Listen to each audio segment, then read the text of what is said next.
Welcome to TEA's Strong Start webinar on district asynchronous plans. To access this presentation as a PDF, please visit the website linked on this screen. There are four main objectives that we'll hit in this webinar.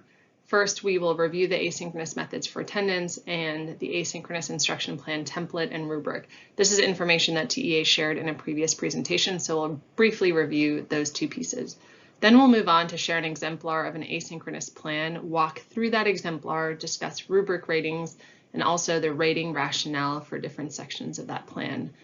Finally, we'll wrap up with a discussion around next steps, including district submissions, scoring, and timelines. One piece we did want to call out here is that this webinar is rather comprehensive, and it could take anywhere from 90 to 120 minutes to view. We do call out at different points throughout the presentation that there are certain slides where you might want to pause the recording to read through plans, and we've linked to a number of different materials throughout this webinar. So definitely feel free to pause as needed, but given that it is quite comprehensive, if you want to jump around or fast forward through certain sections, definitely feel free to do so. On this slide, you see a number of asynchronous plan resources that districts may find helpful as they're developing their plan. The first four resources listed on the slide are documents that TEA has previously posted.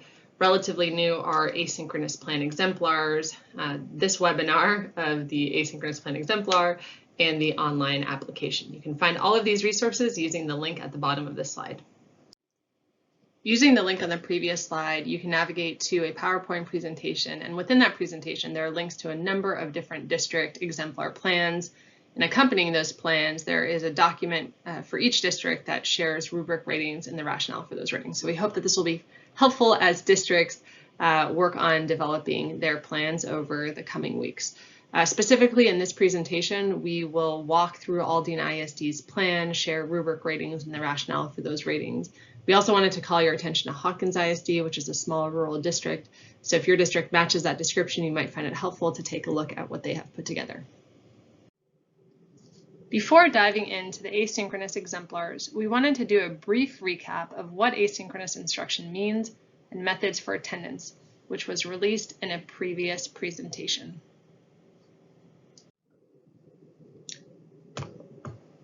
So a quick review on a couple of the key elements of asynchronous learning. First, it's defined as a curricular experience where students engage in the learning materials on their own time. However, they do interact intermittently with the teacher via the computer or other electronic devices in real time. On this slide, we've also listed information as it relates to funding and attendance for asynchronous learning. Here's a frequently asked question that we've received from the field.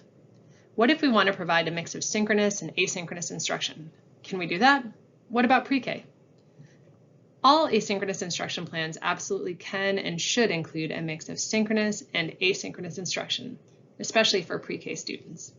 Submitting an asynchronous plan does not mean that you're only doing asynchronous instruction, only that you aren't meeting the minimum number of daily synchronous minutes required for the synchronous instruction method. We will now move to section 2 of the webinar.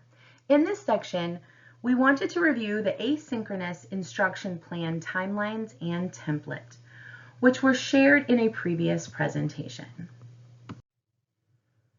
Let's begin by looking at the submission timeline. We wanted to call your attention to a few upcoming district action items, the first being the letter of intent. The district should submit a letter of intent to submit a plan prior to the first day of remote asynchronous instruction. The letter of intent link is currently available at the TEA website. This will result in a contingent approval. The district would then move to the development and submission of an initial plan. The plan link to the online application for submission will be available on July 20th. LEAs should work to have a plan submitted by October 1st. This will provide enough time for review and any revisions or adjustments that need to be made so that approval can be available by the 4th 6 weeks. Later in this presentation, we'll discuss the TEA review process and timelines. As a reminder, asynchronous plans must address 4 key requirements. Those key requirements are instructional schedule, material design, student progress, and implementation. Let's dig a little deeper into these 4 key requirements. The first key requirement is instructional schedule. This should describe the structure of your asynchronous instructional schedule, and it's really important that it highlights any differences by grade level and/or content area. In the key requirement of material design, the district will want to describe how your instructional materials will support any asynchronous environment. So in this section, you'll also want to include how all students can access these instructional materials. In the third key requirement of student progress, the district will want to describe how you're tracking student engagement and progress while you're in this asynchronous environment. And in the fourth key requirement of implementation, the district will then include descriptions around the specific supports for educators and families in order to implement effective remote asynchronous instruction. When submitting the online application for the asynchronous plan, you may notice that each key requirement has a section that contains attestations and open response questions. The attestations are there and that require the district to certify that they are providing that particular structure or support to students in lieu of minutes. The open response questions allow the district to attach any information or any additional evidence that they would like to provide to demonstrate how they will meet those attestations. It's important to note that plans will need to be posted publicly in addition to being submitted to TEA through an online application. As a reminder, we are asking that districts submit only one plan. In the open response section, the district will be able to share how your plan varies by grade level, by grade band, or subject areas in your open responses. You'll have the opportunity to check the grade levels for which the open response descriptions or attachments apply. In the exemplar that we'll talk through today in the webinar, you'll see that the plan is for grades 1 through 5. Now that we've reviewed the basics of asynchronous instruction, the plan template, and submission timelines, we will get into the asynchronous rubric, the components under each of the key requirements, and we will take a look at the scoring guide. So in this section, we will first discuss the various components that are found within each one of the 4 key requirements, and then we'll look at how each one of the components will be scored. As mentioned before, all asynchronous plans must address 4 key requirements. Those 4 key requirements are noted on the slide. But you'll also notice that each of the 4 requirements has 2 separate components.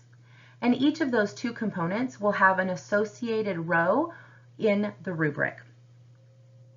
Each rubric row is then aligned to a set of questions on the plan and will be scored using a scale of 0 to 2. Let's take a closer look at how each one of the components will be scored against the rubric scoring guide. If you'll notice that there is a descriptor by each one of the points. 0 does not show evidence of meeting the requirements. 1 demonstrates some evidence of meeting requirements but needs improvement. And 2 points demonstrates evidence of fully meeting plan requirements. Any key requirement not earning at least 3 out of 4 points will require the district to revise and resubmit. During the webinar, we will walk through each of the rubric rows, meaning each one of the components under the 4 key requirements, and looking at each one against the plan as well as the rubric scoring guide. But it's important to note that the score for a key requirement will take into account both scoring rows, or essentially looking at both components under each one of the key requirements. Now that we've reviewed the basics of asynchronous instruction, the plan template and rubric, we'll now take a look at an example of a plan submitted by Aldine ISD. Before looking at the actual plan that Aldine ISD submitted, we did want to talk through briefly what this exemplar plan is and is not. So it is an example of one way to develop a plan that meets the criteria in the rubric. On the flip side, it's not the only or the best way to develop a plan.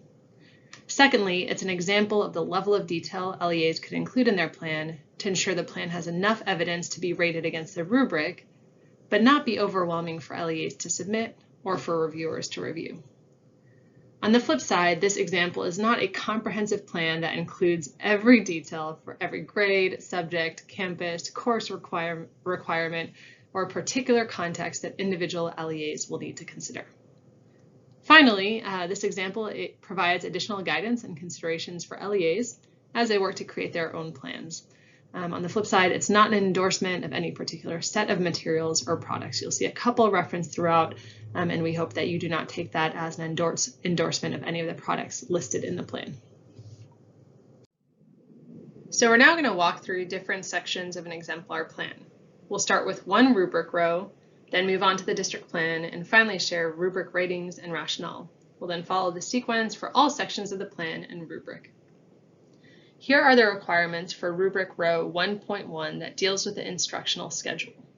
You might want to pause this and read the requirements for this section before moving on to the next slide.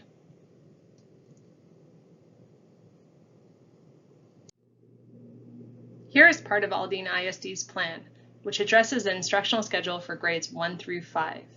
As a reminder, districts will submit only one plan, but we'll be able to share how their plan varies by grade. Here, there are a few specific things to point out.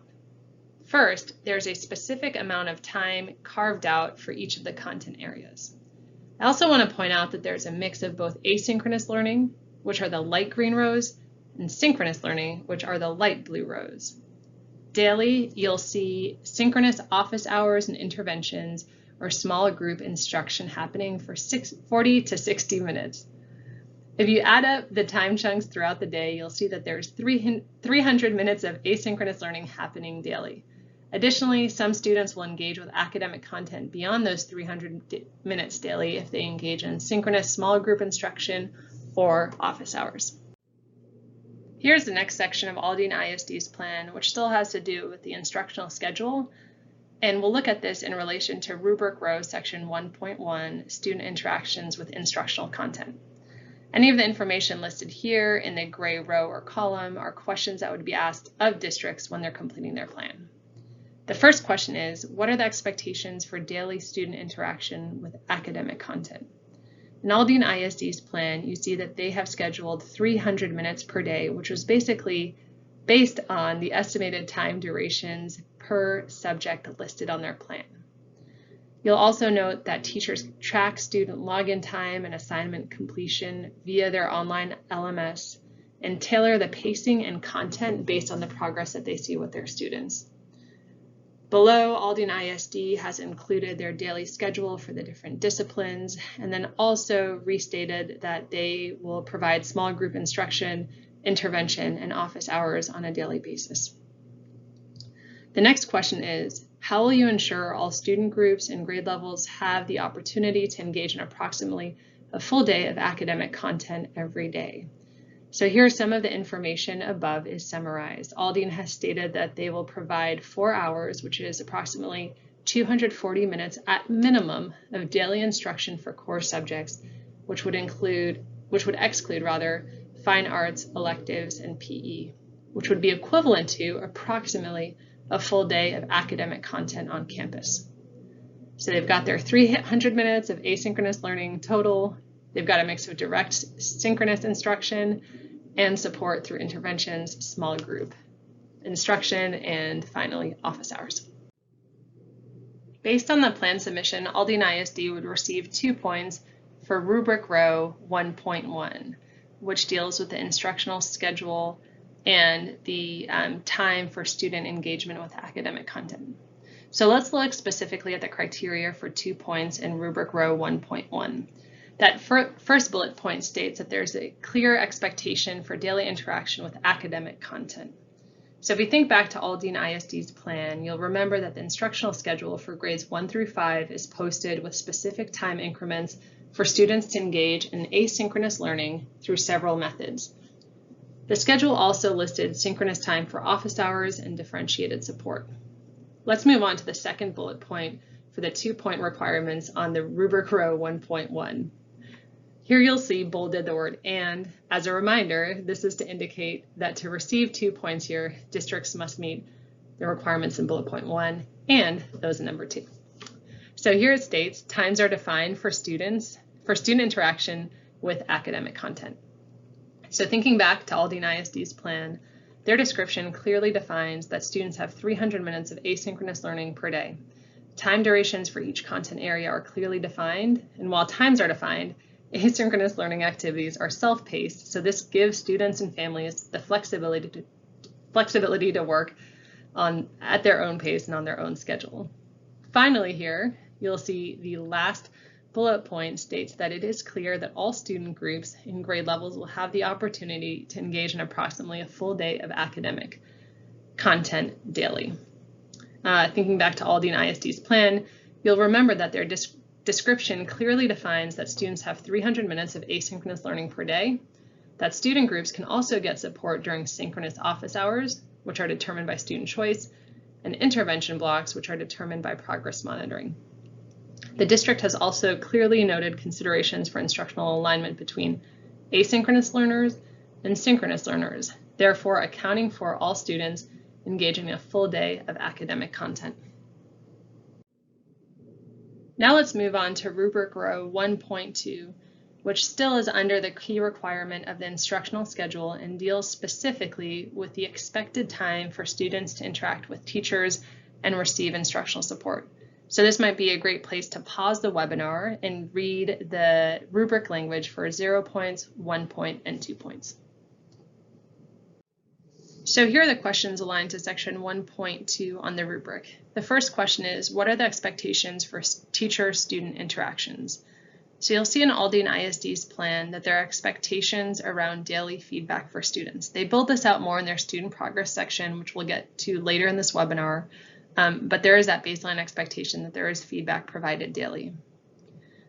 Also, students can interact with teachers daily during the intervention and small group instruction time, which we talked about on previous slides. Finally, teachers establish time for daily open office hours to meet with students to answer questions as they come up. And as a reminder, those office hours aren't mandatory, but students self-select into them. The second question in this section is, how will teacher-student interactions be differentiated for students with additional learning needs? So students are selected to certain small group intervention sessions based on their student needs and progress markers in the LMS. The markers in the LMS will serve as a diagnostic for teachers, and then teachers can pull students aside also for one-on-one check-ins if they notice that their progress is insufficient or if students are struggling to make progress. And lastly, Aldine ISD noted here that their intervention sessions are conducted synchronously over video conferencing. So you might remember that from one of the first slides that we shared, those light blue rows at the bottom of the instructional schedule,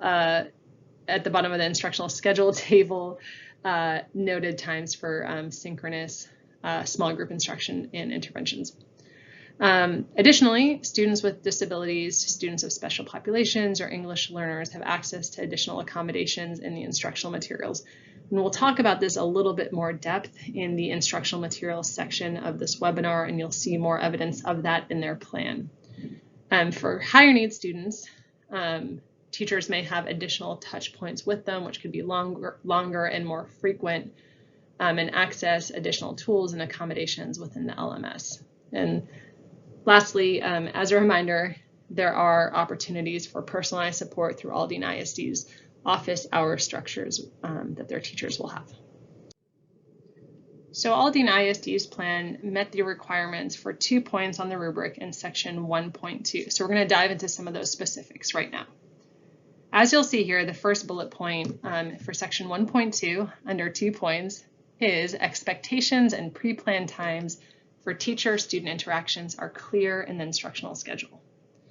So you might remember from Aldine ISD's plan, teachers are expected to minimally provide 40 to 60 minutes of intervention and or small group instruction and 2 45-minute blocks of office hours. Additionally, in the district's description, teachers must provide feedback and interact with students daily. The second bullet point lists that in addition to the first bullet point, district expectations and pre-planned times for teacher-student interactions are adequate for all students. So in their plan, in addition to the times for interventions and office hours that are listed in the schedule, students with disabilities and other learning needs will have access to accommodations and instructional materials and additional teacher touch points with increased duration and frequency, as well as access to additional tools and supports in the district's LMS. Teachers will rely on data in the LMS to help them determine the right level of student-teacher interactions for individual students. Finally, if we look at this last bullet point, it states that expectations and pre-planned times for teacher-student interactions are differentiated for students with additional learning needs. And you might recall that there is evidence of this in Aldine ISD's plan. Students with disabilities and other learning needs will have access to accommodations in the instructional materials and additional teacher touchpoints, again, with increased duration and frequency, as well as access to additional tools and supports in the district's LMS. To wrap up this section, we wanted to call your attention to an additional resource which you may find helpful when developing your plan or reviewing your plan to ensure that it meets the criteria. So you'll see a link at the bottom of this slide to the asynchronous plan look-fors document. So this look-fors document breaks out each of the 4 key requirements in the asynchronous plan and basically lists look-fors that are aligned to the rubric language. So for the instructional schedule, districts must describe or attach a description of the structure of their asynchronous schedule, highlighting any differences by grade level and or content area. So as a reminder, we looked at Aldine ISD's plan for grades 1 through 5 specifically. You could assume that they have another plan for the other grade levels that they serve. Specifically, the look-fors here include the following.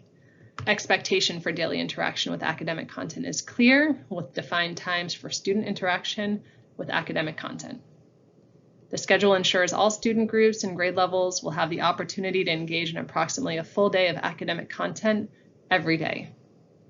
Expectations and pre-planned times for student-teacher interactions are clear in the instructional schedule. They're adequate for all students, and they are also differentiated for students with additional learning needs. Now that we've walked through key requirement 1, the instructional schedule, looked at an exemplar, and unpacked the rubric rating and rationale, we wanted to move on to the second key requirement, which is material design. So on the screen, you will see the 2-point requirements for rubric row 2.1, which has to do with the adoption of a TEKS-aligned curriculum that can be executed in an asynchronous remote learning environment. So again, this might be a great place to pause the webinar so you can thoroughly read the content on this slide.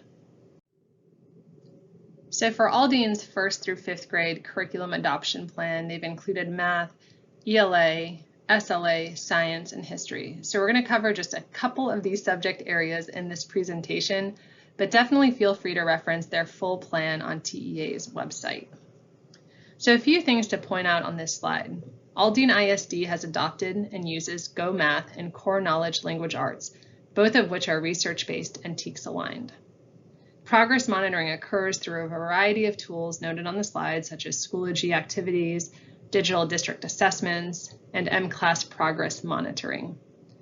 Aldine also mentions that differentiation and scaffolding supports are embedded in the curriculum and that teachers will implement accommodations and/or modification according to each student's individualized education plan. Lastly, the curricular resources Aldine ISD is using have English learner supports. For example, Go Math has an online hub with English and Spanish materials, including videos and resources. The LPAC committee will also determine linguistic accommodations and supports. Finally, on this slide, you will see Aldine's linked resources for supporting students with disabilities and for supporting English learners. So again, this might be a place to pause the webinar to dig in a little bit more to these resources or pull up Aldine ISD's exemplar plan on TEA's website and read more about their curriculum adoption. This is just a screenshot of Aldine ISD's plan for their Spanish language arts instructional materials and their science instructional materials. Again, you can access and view the full plan on TEA's website, which includes ELA, math, SLA, science instructional materials, and history. So hopefully the information provided on the previous slide gives you an idea of how they're approaching the different components, such as instructional materials, progress monitoring, and additional supports for special populations. The next question on the asynchronous plan is aligned to section 2.1 on the rubric. It states, how will materials be designed or adapted for asynchronous instruction, ensuring coherence and retention of knowledge? So Aldine ISD has called out that teachers will use instructional materials that are available through the Schoology platform, and they will redesign those activities where appropriate. They're also going to use videos, screencasts, or broadcasts as part of their distance learning instruction, and will also provide detailed instructions on how to navigate these instructional materials and explicit instruction on new content. So now let's take a look at the rubric ratings for section 2.1 that deal with the district adoption of a full TEKS-aligned curriculum that can be executed in an asynchronous learning environment. So here you'll see that Aldine ISD would receive 2 points for their plan submission. If we look at the specific rubric language for the 2 points, you'll see that first bullet point states that there are TEKS-aligned instructional materials and assessments included in the plan. So Aldine ISD has described what instructional materials they will use for each content area. All described materials are noted as TEKS-aligned. And for all content areas, they name their own curriculum and the adopted and research-based resources such as core knowledge. The second bullet point here lists that there is a clear research evidence base for how instructional materials and assessments have been designed and adapted for asynchronous instruction. So Aldine ISD's plan includes instructional materials used in synchronous instruction that are being adapted for asynchronous learning through an online platform, Schoology. Through this platform, students will still have access to support and navigate the content as teachers will broadcast or share a pre-recorded video of the initial instruction and instructions for navigating the assignments. Students then engage in the assignment asynchronously and submit them to teacher for daily feedback. So here you see how Aldine ISD is adapting their research-based curriculum to meet the needs of an asynchronous environment. The third bullet point lists that there is clear research evidence base for how instructional materials will ensure a coherent, logical sequence of learning and consistently provide opportunities to reinforce concepts to improve retention of knowledge as students move between learning environments. So because Aldine ISD has indicated that the same lesson content is delivered in the asynchronous class in the synchronous classroom, there is evidence of coherence. If a student were to move in and out of asynchronous and synchronous environments, they would still get the same access to the day's content based on their research-based curriculum, no matter the environment. Next, we're going to move on to Rubric Row 2.2, which deals with how instructional materials have been specifically designed to support students with disabilities and English learners in an asynchronous environment. So again, this might be a great place to pause the webinar and read through this slide more thoroughly. The next question asks districts what additional supports will be provided for students with disabilities and English learners. In Aldine's plan, you see that they have prepared to provide continuity and personalized support for students with special needs. This will be done and driven primarily by students' individualized education plan, and teachers and paraprofessionals will continue to tailor their instructional content and activities to meet the needs of Aldine students. Additionally, I wanted to point out that Aldine ISD has posted extensive guidance documents to support teachers in making accommodations for students that receive special education or English language supports. So to access those resources, you can download the PDF of this presentation and click on the hyperlinks listed here or access Aldine ISD's full plan posted to TEA's website. So let's take a look here at how the plan that Aldine ISD submitted met the requirements for 2 points in Rubric Row 2.2. So that first bullet point reads, instructional materials include resources designed to support students with disabilities and English learners. So as you recall, in the instructional materials table, the district linked the resources for virtual supports for students with disabilities and their English learners. Secondly, in this rubric, it states, it is clear that there is a plan for all students with disabilities and English learners to receive the support through the use of instructional materials. Aldine ISD has developed and embedded supports for students with disabilities and English learners and guidance documents for teachers to utilize these materials in their instruction. Aldine ISD emphasizes that continuity of personalized support services will be provided by teachers and paraprofessionals in the asynchronous learning environment. And these personalized supports, as you may recall, are specific to each student's individualized education plan or 504 plan. To wrap up this section, we wanted to call your attention back to that look for document that we mentioned earlier in the presentation. So in that look for document, under the material design section, at a very high level, you'll see that districts are asked to describe how their instructional materials support asynchronous learning, including how all students can access instructional materials. So some of the specific look-fors in that document are essentially cut and pasted here on this slide. Those include that the plan names TEKS-aligned instructional materials and assessments. The plan provides a clear research or evidence base for how instructional materials and assessments have been designed and or adapted for asynchronous instruction. The plan explains the research or evidence base for how instructional materials will ensure a coherent, logical sequence of learning and consistently provide opportunities to reinforce concepts to improve retention of knowledge as students move between learning environments. The plan also shares how instructional materials will include resources designed to support students with disabilities and English learners. Finally, there's a plan for all students with disabilities and English learners to receive the needed support through the use of instructional materials. So again, we hope that this look for document would be helpful for districts as they're working on developing their plan or as part of the review process before they submit their plans. Now let's move to the third key requirement of student progress. Let's first ground ourselves in the rubric scoring guide for component 3.1 under student progress. Component 3.1 really looks at how daily student engagement is defined, tracked, and includes expectations for daily student engagement that is consistent with the progress that would occur in an on-campus environment. As a reminder, this would be a good time to pause the webinar and really look through each one of the points associated with this scoring guide. Due to the nature of this plan, including a lot of narrative in the open responses under key requirement for student progress, it would be best practice to also look at the plan exemplar in this particular section and be familiar with the content before we move on to the slides and call your attention to specifics that are included in each section.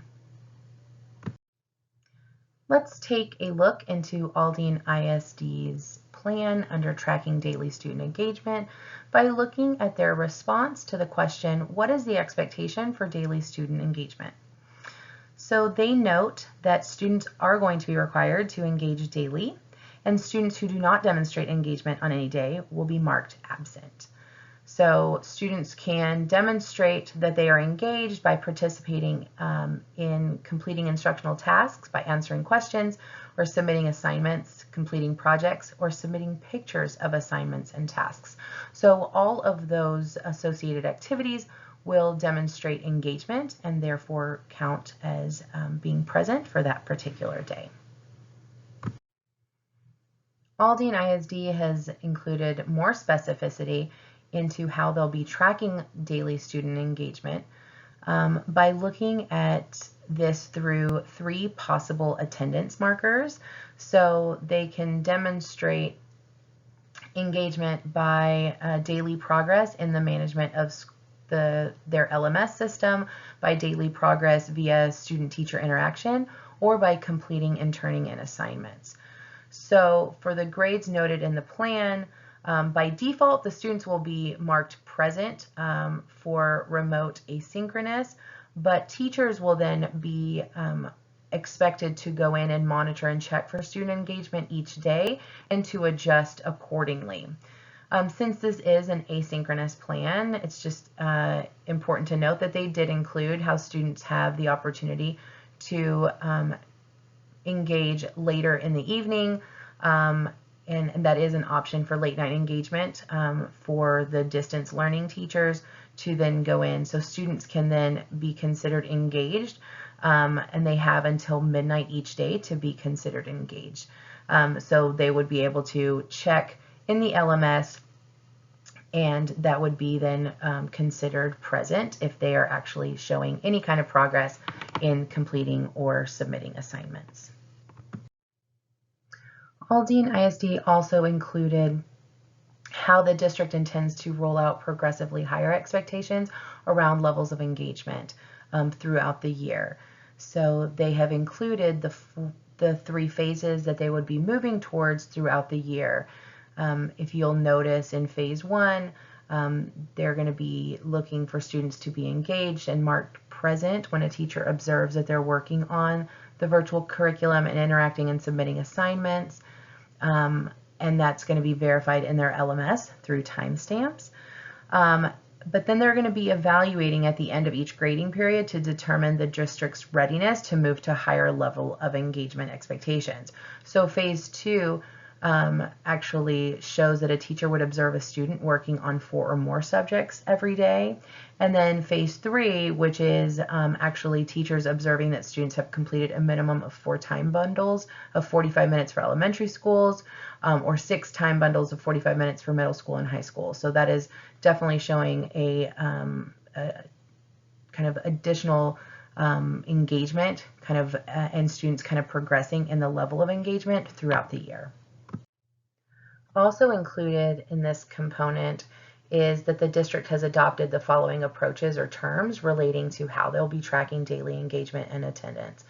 So these specific approaches of cohesive measurement, chunking, time bundle, and tracking are really a norming mechanism so that there is clarity and calibration among teachers so that they are all working towards progress within the phases of engagement. Now let's look at the next guiding question of how are expectations for daily student engagement consistent with progress that would occur in an on-campus environment. So the district included that in addition to the interventions and office hours, attendance will be tracked daily in the district's LMS through built-in progress markers. And these progress markers are the same as the processes and protocols that are used during on-campus instruction. So students are still required to not fall below that 90% attendance for the time that the course is offered. And if they do, then they would not receive credit for the course regardless of the level of engagement. So that would be consistent to the on-campus expectations in regards to kind of the attendance. And the importance of attendance for a student in a class, regardless of kind of the progress that they're making in that particular class. But these methods would require the engagement between the student and the teacher to really be consistent with the on-campus learning environment. And so really looking at mimicking the ways in which the students naturally interact with their teachers through the learning objectives that they're achieving, the activity and the coursework that they're completing, and ultimately the progress that they're making by engaging in their schoolwork daily. Now that we've had the opportunity to look and highlight a couple of areas within this particular component of key requirements student progress, let's look at how the district actually earned 2 points within this section. So specifically how they were able to define the expectations for daily student engagement, how they describe the system that they're going to use for tracking, and the expectations that those student engagements are actually consistent with the progress that would occur in the on-campus environment. So if you remember, the district defined student expectations for engagement clearly, noting that evidence of student engagement will include daily timestamps in the LMS system, completion of assignments submitted through the LMS to the teacher, and teacher-student interactions, whether through feedback, office hours, and our one-on-one differentiated support time. The plan notes that each teacher will be responsible for communicating the specifics of the engagement for their classes, but that the district has communicated to parents the expectation for engagement in their asynchronous learning agreements contract. The first step to tracking progress is ensuring that student engagement with both the system and the learning content is met. The district has proposed a three-pronged approach to ensuring students engage daily. Tracking the daily progress in the LMS, daily progress via student-teacher interactions, and that's kind of noted throughout the plan. It's described as the various feedback structures on assignments during office hours or differentiated support time, and then through the student's completion of actually turning in their assignments. In the LMS, the teacher will look for timestamps that indicate that a student worked on a specific content area during the day. The district also clearly outlines how they'll address cohesive measurement so that the objectives and learning materials would allow the student to meet instructional goals in both on-campus and asynchronous learning environments. So tracking of student progress for asynchronous instruction matches that of on-campus instruction through the use of the district's LMS to capture activity completion and feedback with a 90% expectation of attendance for course credit in both on-campus and asynchronous settings. Now let's move into the second row of the rubric under student progress. This row specifically is going to be looking to ensure that there is a system for tracking student academic progress to inform instruction and providing regular feedback to students on their progress. You will want to familiarize yourself with the descriptors under each one of the points before moving forward. And as previously mentioned, this section does have a lot of narrative that we will not be reading to you. So we will be pointing out just specific or highlighting specific areas within the plan. So you might want to go ahead and read through the plan section under student progress before continuing on with the rest of the slides. Let's take a look at Aldine's responses for the question that asks them to describe the system for tracking student academic progress. So in this particular section, it's really reinforcing a lot of the same information that was added in the previous questions. And so just kind of reiterating that student progress will be tracked daily in the LMS through daily assignments, activities, and interactions with the teachers. And so really paying close attention to ensure that they're actually implementing a standardized structure for tracking the engagement for students. I also just kind of want to point out here is that they are actually looking that students will have passing grades at the end of each grading period. They talk here about failure to have passing grades may result in non-enrollment in virtual learning and enrollment in face-to-face learning at the student's assigned school for the following grading period.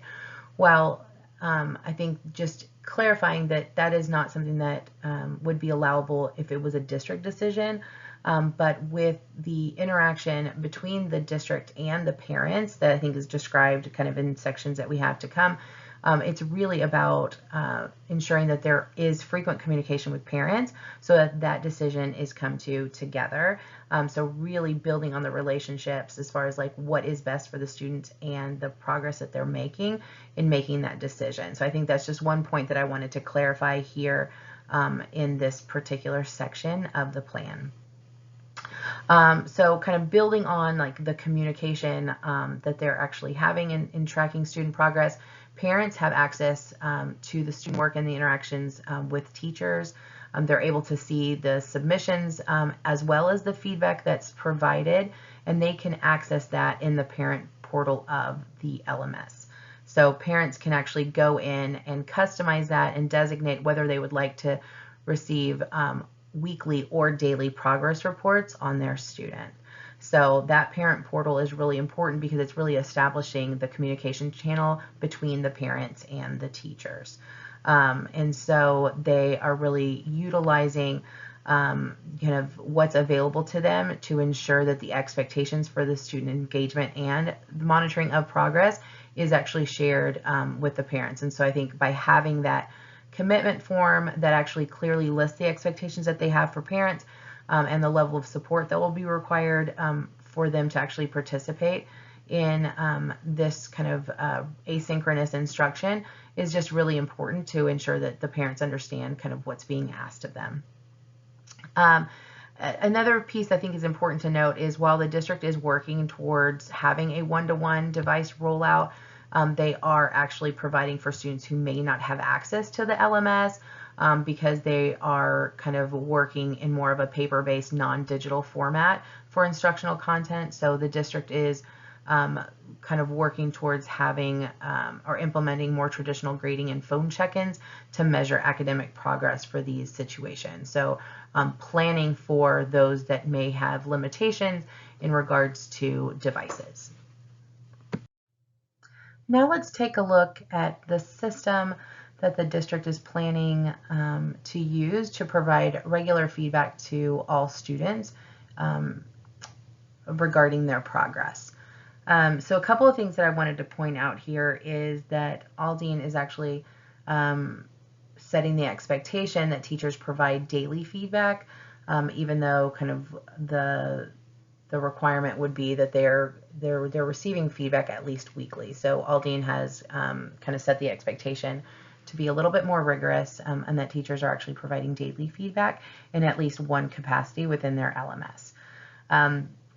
So this daily feedback mechanism is actually just allowing students to have a really clear understanding of their academic progress, and that's really kind of consistent with kind of what's happening on if they were participating in on-campus instruction.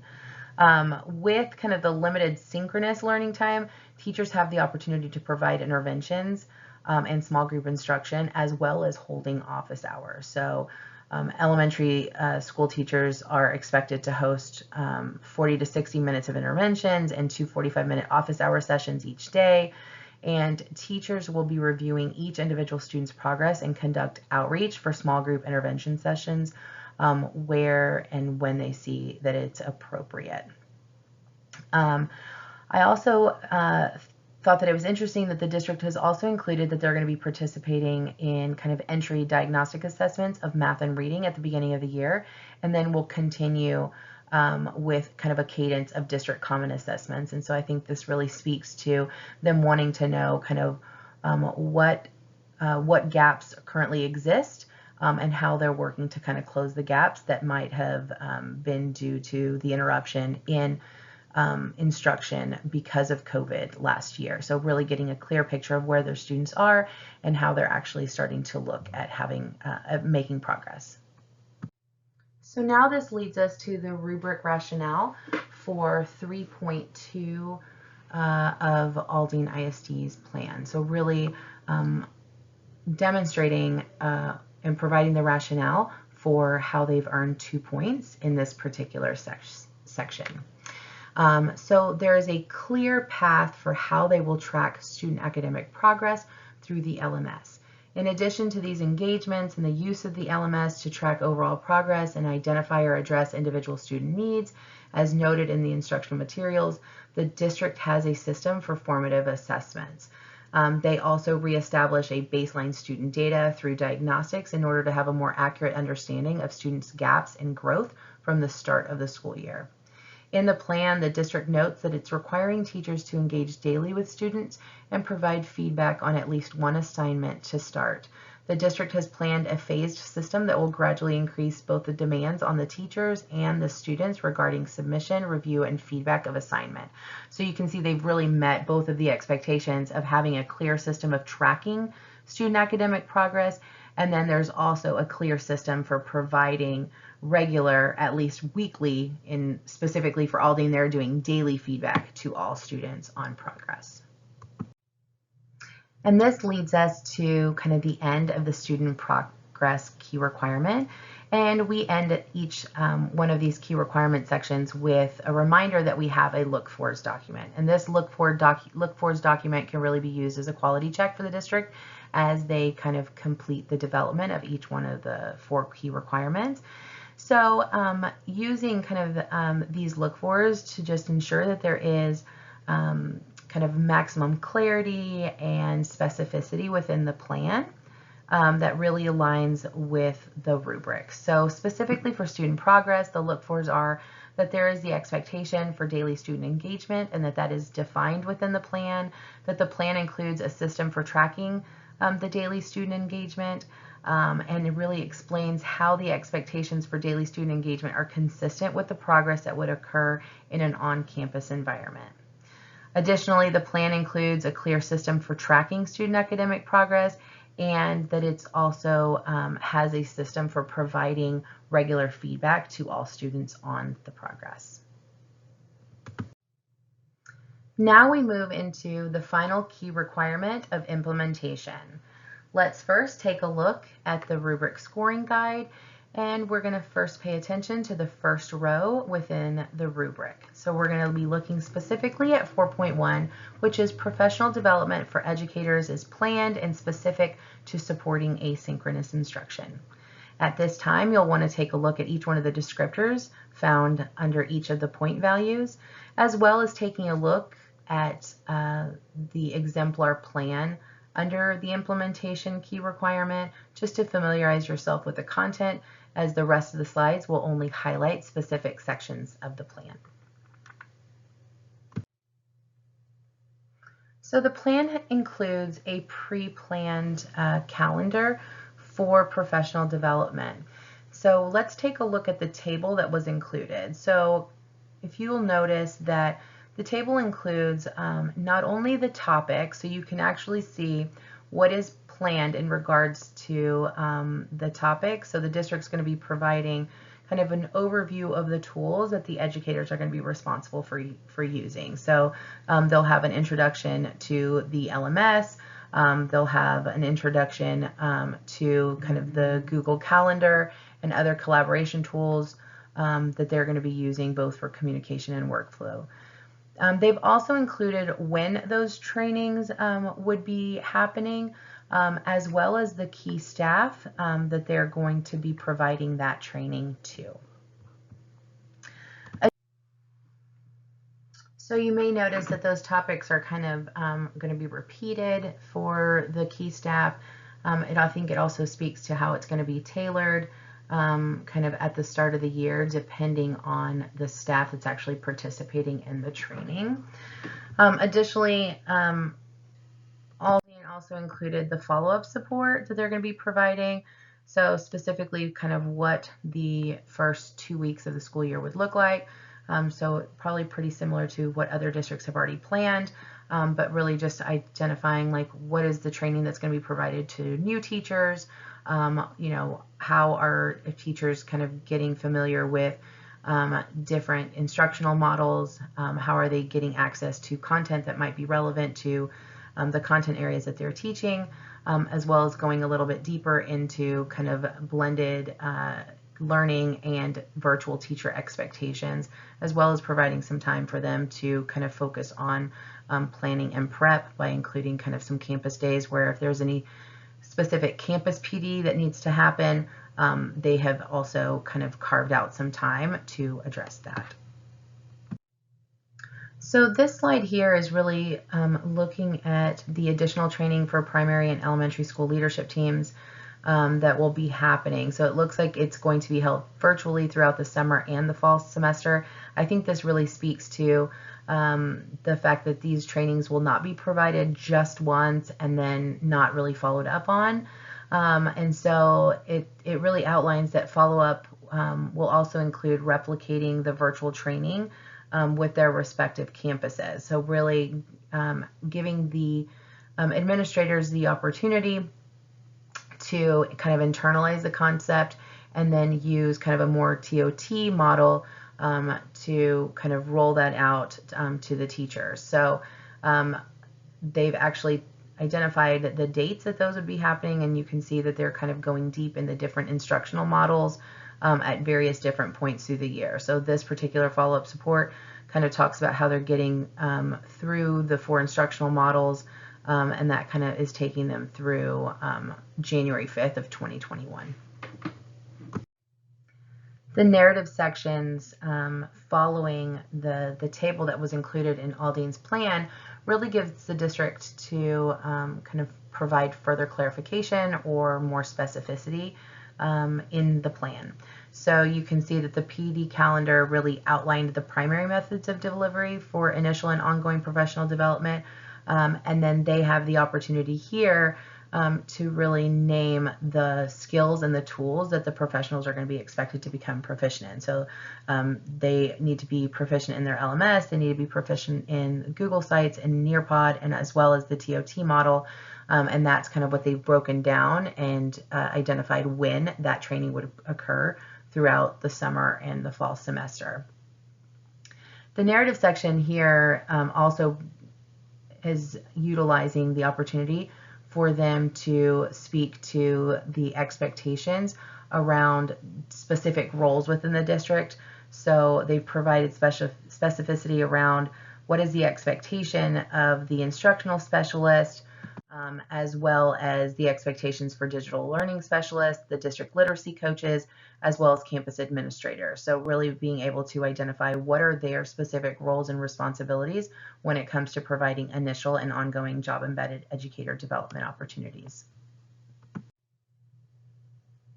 So looking at the next guiding question of how the professional development experiences develop educator content knowledge to support internalizing the asynchronous curriculum and analyzing and responding to data.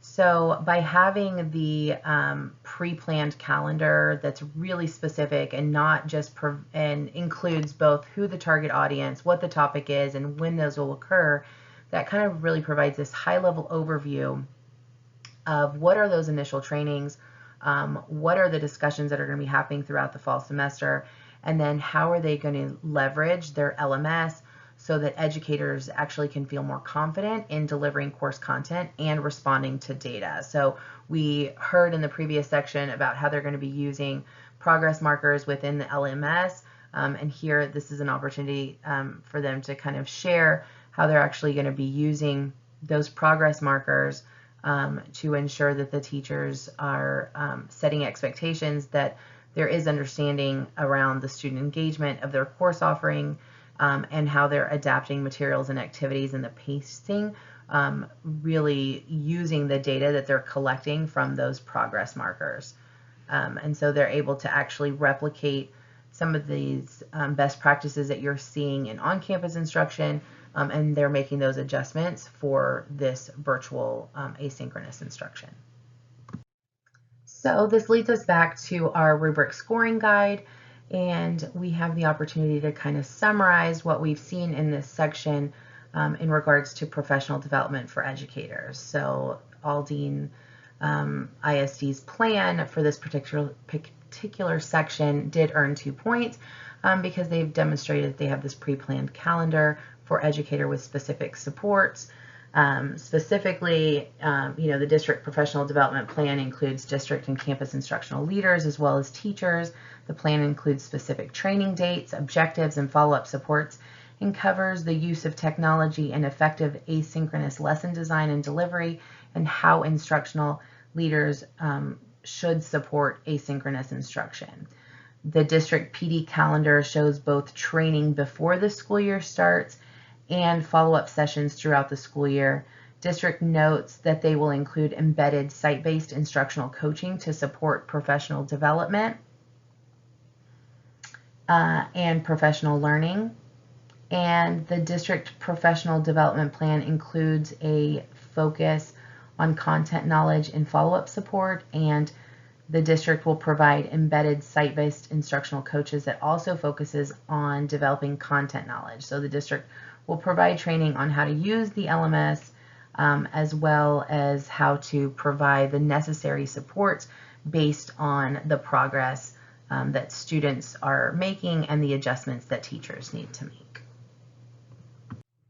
So we're now in the final section of the key requirement for implementation.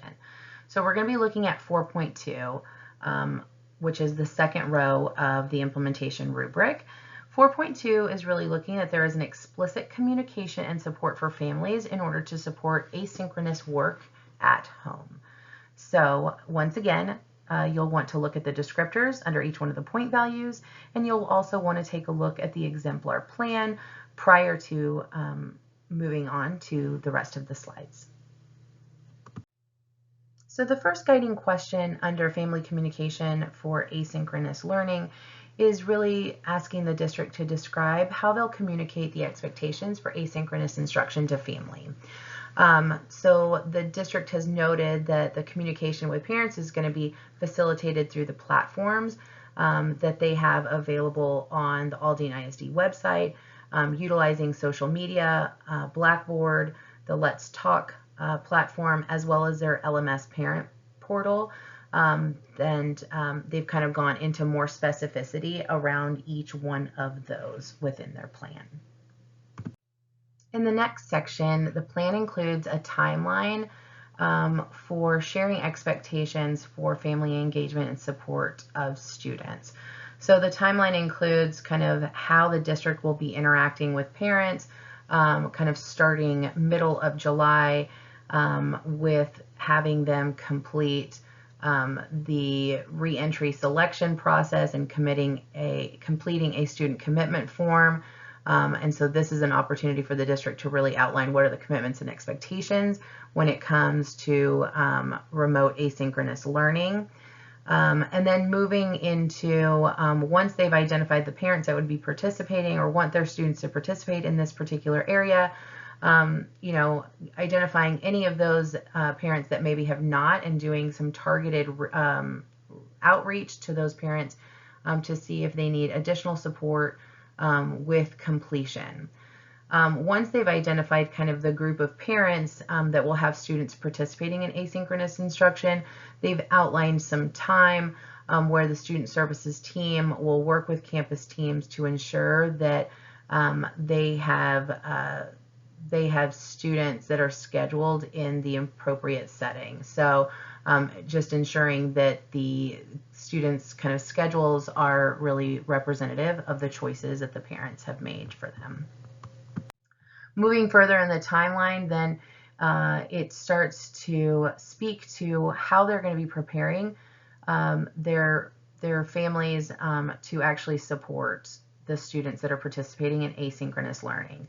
And so they've identified the onboarding that would occur for parents so that they can become more familiar with the LMS and more familiar with other platforms that they can use for both asking questions, communicating needs, and receiving feedback on student progress.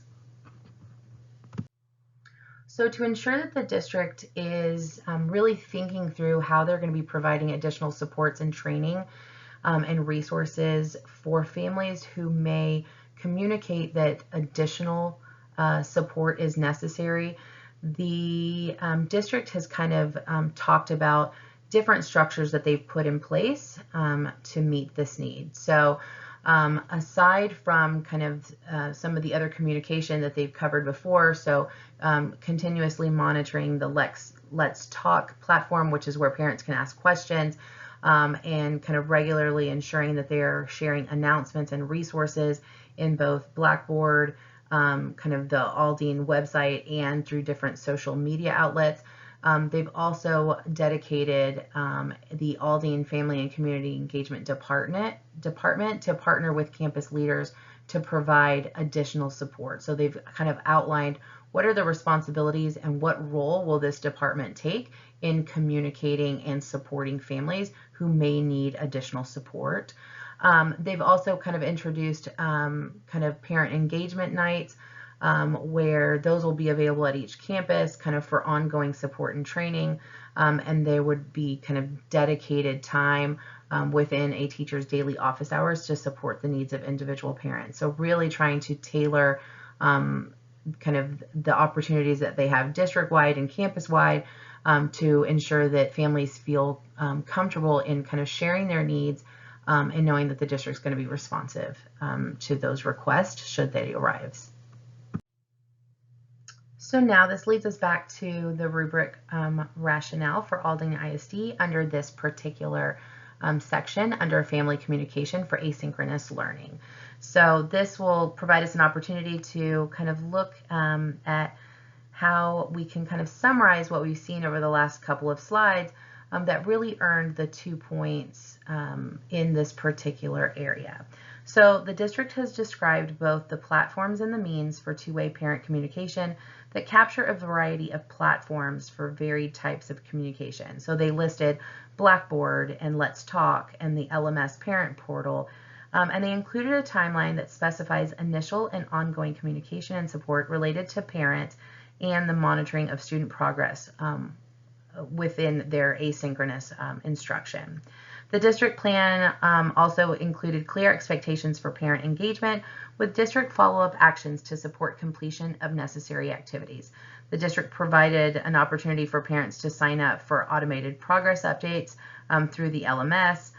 They're providing asynchronous onboarding and continuing learning resources are available for parents to access. So really getting that onboarding to what is the LMS, what other tools are available to us as our students are participating in asynchronous instruction. And then besides those base supports provided, the district has also really continued to ensure that they're kind of going above and beyond should a parent or a family express that they need additional support. So they've established the Family and Community Engagement Department, which has ongoing responsibilities to provide opportunities for support and resources for those families as they're identifying additional needs.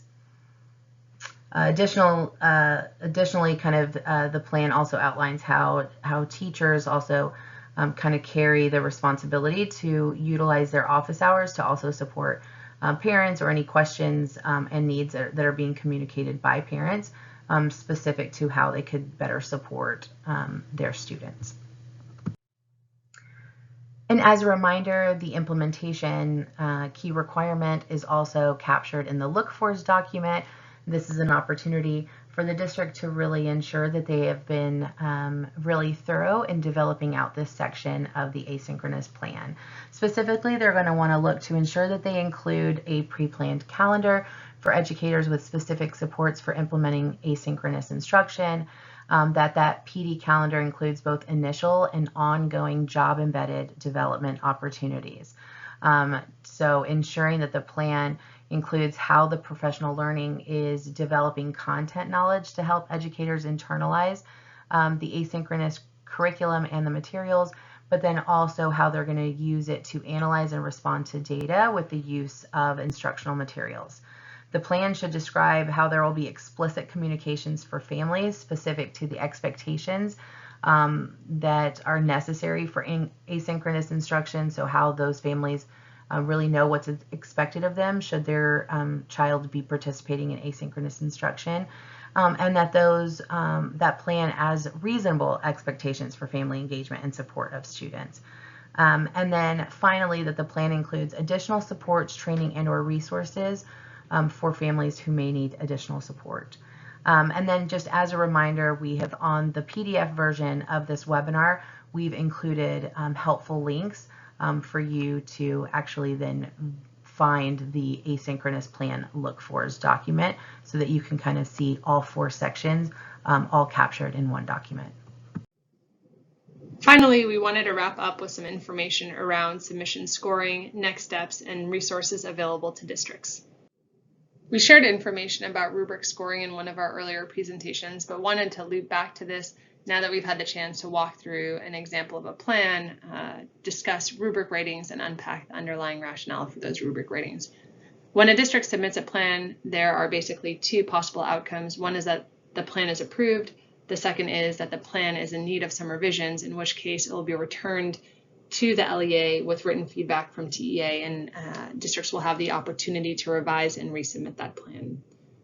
So in terms of initial scoring, if a district scores in less than 75% or less than 3 out of 4 points for any one of those 4 key requirements, that plan will be returned to the LEAs for revisions and resubmissions. If a district scores 75 to 100% and at least 3 out of 4 points for each one of those 4 key requirements, and that plan would be approved. So as a reminder, there are 4 key requirements: instructional schedule, material design, student progress, and implementation. Each one of those 4 key areas has 2 associated rubric rows with up to 2 points each. So any of those key requirements one of those 4 key requirements, not earning 3 out of the 4 possible points, means that a plan would be that plan would be returned to districts for revisions and resubmissions. We wanted to revisit this submission timeline and talk about some of the next steps. So at the beginning of the presentation, we discussed the letter of intent, associated timelines, and the deadline for the initial plan submission. So after districts submit that initial plan, TEA reviews the plan within 30 to 45 days of submission, and this would result in either the plan being approved or a notice of revisions needed. If revisions are needed, LEAs would then resubmit the plan with the revisions within 30 days, after which TEA would do a final review within 15 to 30 days of that resubmission. Again, this would result in either a plan being approved or not approved. You might recall from our earlier presentation that there is a grace period, which will end at the end of the 3rd 6 weeks reporting period. And we did want to call out that funding for asynchronous remote attendance stops without an approved plan in place by the end of this grace period. We did want to remind you before wrapping up that all plans receive at least 2 reviews from experienced educators. TEA staff will also conduct a 3rd review in one of 2 cases. The first being if there is significant variance between the 1st and 2nd review. The second case in which TEA would do a 3rd review is if the average score is close to the cutoff for approval. As a reminder from some of the information we had on previous slides, specific feedback on improvements needed will be sent to districts in the event that they need to resubmit their plan. And also a bit of rationale for why we have that October 1st deadline. We want to ensure that there's enough time built in for TEA to be able to provide feedback and for LEAs to be able to make revisions before the end of that grace period at the end of the 3rd week's reporting period. Lastly, we wanted to call your attention to some additional resources that LEAs may find helpful as they're developing their plans. So you'll see here on the screen, we've got a couple of additional resources, the Strong Start Reflection Tool, Texas Resource Review, and Texas Home Learning, the 3.0 update. So you can access any of these resources by clicking on the hyperlinks in the PDF version of this document or by visiting TEA's website. So first of all, this reflection tool helps districts reflect on home learning last spring and plan for the upcoming school year. The deeper dive questions in the academic sections on slides 13 to 18 will be especially helpful in planning for instructional materials, curriculum scope and sequencing, progress monitoring, instructional delivery, schedule and student engagement, and mental health support. So again, we encourage you to take a look at that reflection tool. Secondly, the Texas Resource Review provides comprehensive information on the quality of instructional materials and their alignment to the TEKS. So again, this could be helpful as districts are thinking about potential shifts in the curriculum that they are using and looking to evaluate the quality of the resources that they're using moving forward. Lastly, Texas Home Learning 3.0 will be available to districts at no cost. It's completely optional to use and includes daily activities aligned to TEKS, and then also family and student-facing resources. So districts can use Texas Home Learning 3.0 and customize it to adapt and integrate into their remote learning plans. So for more information on Texas Home Learning, you can visit this website to see resources that were provided in the spring and summer, and the new Texas Home Learning 3.0 updates to see a preview of the resources that will be coming in August. So hopefully you will find these resources helpful as you put together your asynchronous plan for instruction. Thank you so much for joining us in this webinar, and best of luck as you work on building out your plans.